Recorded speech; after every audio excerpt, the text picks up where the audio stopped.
வாசிங்க. சங்கீதம் 43:3-4 சேர்ந்து வாசிப்போம். உமது வெளிச்சத்தையும் உமது சத்தியத்தையும் அனுப்பியருளும், அவைகள் என்னை நடத்தி உமது பரிசுத்த பர்வதத்திற்கும் உமது வாசஸ்தலத்துக்கும் என்னை கொண்டு போவதாக.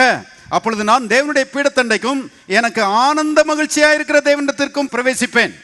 என்ன சொல்றான் பாருங்க, எனக்கு ஆனந்த மகிழ்ச்சியா இருக்கிற தேவனிடத்திற்கு பிரவேசிப்பேன். God my exceeding joy அப்படிங்கிறான்.